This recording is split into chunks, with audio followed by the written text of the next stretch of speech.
Hello, this video is going to talk about the first part you need to know about the big topic of ecology. So before you start to learn about ecology, the important thing to know are all the ecological key terms. So the word ecology comes from this Greek word, and the Greek word means home. And that leads to the fact that ecology is a study of an organism's environment and where the factors that determine their distribution and abundance are in that environment. So it's all of the biotic and abiotic factors interacting with each other. There's many key words, as we said, which we're going to have a look at in these definitions, and there's a video there you could watch if you want to find out more information. So ecosystem. As we said, this is the unit which contains all of the organisms in their environment, how they interact, and different factors that interact with them. So abiotic and biotic factors. A habitat is the place where an organism lives. Population is a group of organisms if importantly they're all of the same species living in a habitat, e.g. skin mites which live in your mattress. Community, this is the populations of different species living in a habitat. So if you've got more than one species, it's a community, and if you've got only one species, then it's a population. Biodiversity is the amount of variation shown by organisms in an ecosystem. So it's both the numbers of different species and how many there are of each species, so the abundance. And this will be affected by abiotic and abiotic factors, and at present the human race is doing a good job at reducing the biodiversity on our planet. So I've talked a bit about abiotic and biotic factors, so what exactly do I mean? So an abiotic factor is a non-living factor, it's not biological. So these are things such as pH levels, UV radiation, exposure to temperatures or different amounts of gases.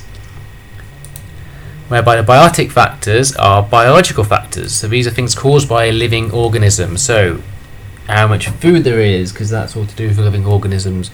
Parasites, predation, competition, and you have to put all these things together to see how organisms interact in an ecosystem.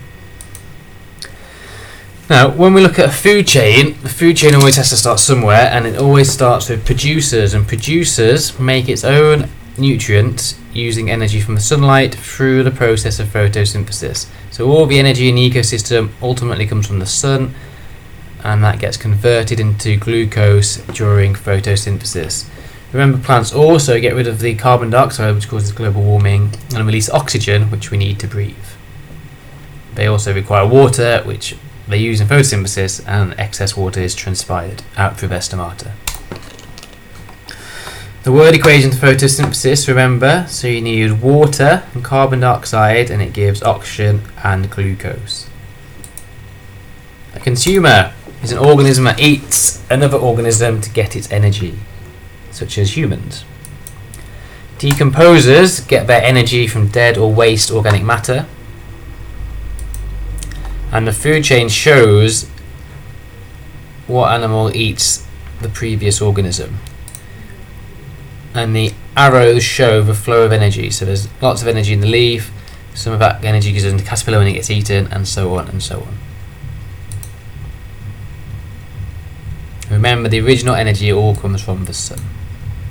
Trophic levels in a food chain, you have different trophic levels. So the first thing is the first trophic level, second trophic level, third trophic level, fourth trophic level. And here we can see number one is always producer, then you get a herbivore that eats a producer and is a primary consumer, carnivores, secondary consumer, and then if there's another carnivore in that food chain, it would be the tertiary consumer. Quaternary consumer. So primary, secondary, tertiary, quaternary. And it's the position of an organism in the food chain or web. And a food web is the connection of all the different food chains in an ecosystem. So grass to oryx to lion is one food chain, bushes to oryx to lion is another one, but they link together in a food web, and you can see there's lots of other things. In a food web, if you take out one part of the food web, it's going to affect other things. So if you take out the shrike, you'll get more locusts because they won't get eaten. So you'll get more lizards because they're not eaten by the shrike and they've got more locusts to eat. So that's the kind of thing you might be asked about.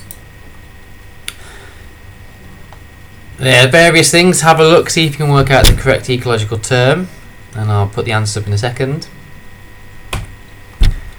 So you can see a cat eating a mouse is a consumer, students living in an area is a population, all the different members of a school, including pets, will be a community because it's more than one species. Rabbits eating grass, which is eaten by a fox, is a food chain. School buildings and all the plants, animals are the ecosystem. Oak trees, a producer. Fungi is a decomposer. Your colon, where the bacteria live, is the habitat. Venus flytrap is a consumer. A lion eats gazelle, but also eats a baboon, is an example of part of the food web. So hopefully you can understand all the various different terms you need to know to the ecology.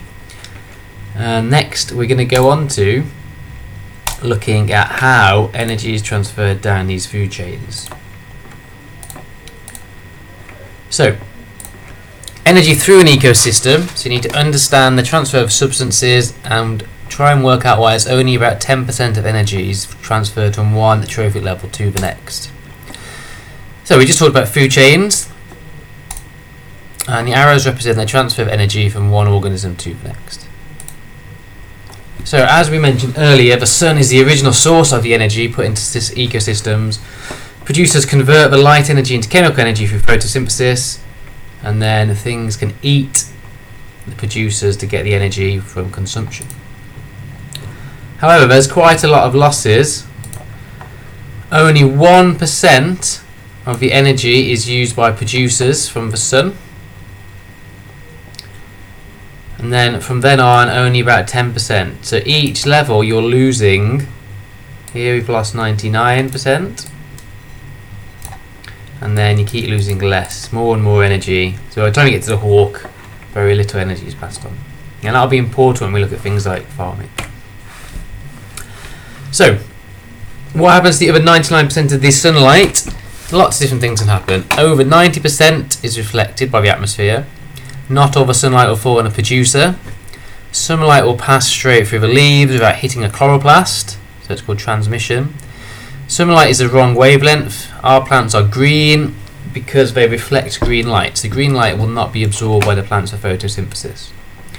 Sunlight energy is converted to heat during photosynthesis and respiration, so that gets wasted into the environment. Sunlight energy is used to evaporate water from leaves. So these are just examples of the different things, and it's between 1 and 3% of the useful energy is converted. Once the sunlight's been converted to chemical energy, and we get animals which will start to consume each other, there are other ways which we lose the energy, from the plant to the aphid to the ladybird, etc., etc. So when you think about organisms eating another organism, most of the time it won't eat it all. Cows eating grass generally won't eat the roots. Animals eating other animals generally won't eat the bones. So that uneaten portion is going to have some energy in it, which is wasted.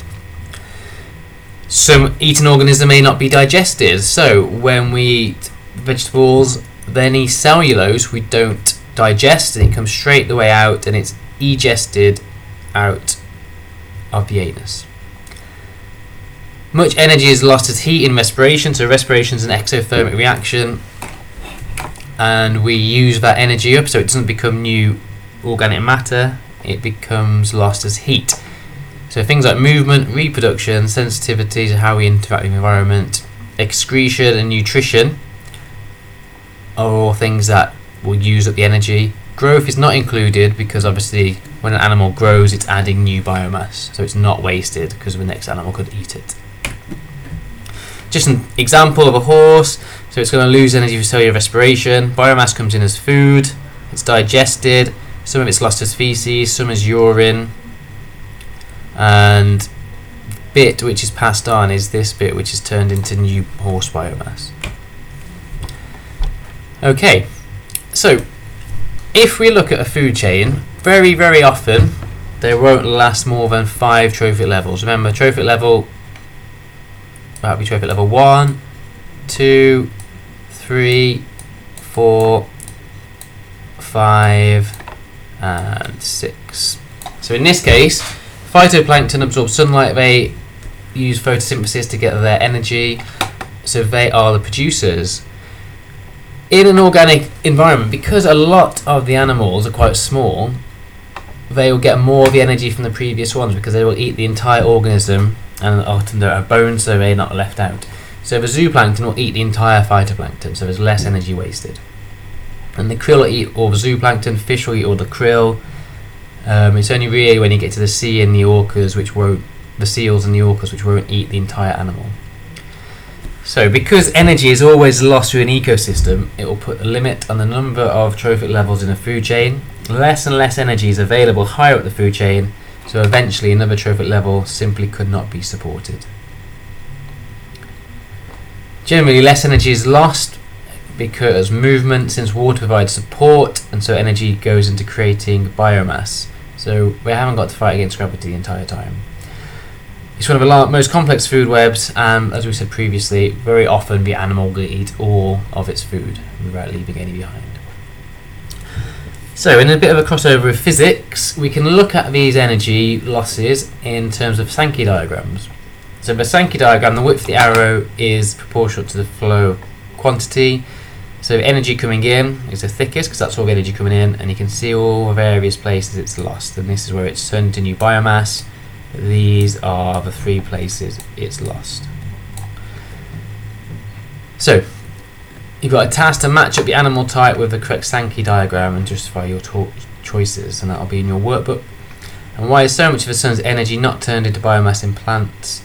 And why do warm-blooded animals need more food than cold-blooded animals if they're going to put on weight? They're questions to have a think about. So this is just to help you make sure you chose the right things in your workbook, or if you haven't got a workbook, we can talk through them. So herbivores can take a lot of the energy from the food. Cold-blooded animal doesn't lose as much from heat because it doesn't keep itself warm all the time, so it doesn't lose much heat. And warm-blooded carnivore has a little loss as undigested food in feces. You can see a herbivore will lose a lot more energy in feces, and this is another warm-blooded animal because it has heat, a big heat loss. So there's some questions for you to complete in the workbook, and that is so you can have a look at this topic. So you should now be able to understand the transfer of substances and energy along a food chain, and understand why only about 10% is transferred from one trophic level to another. And that's the end of this video.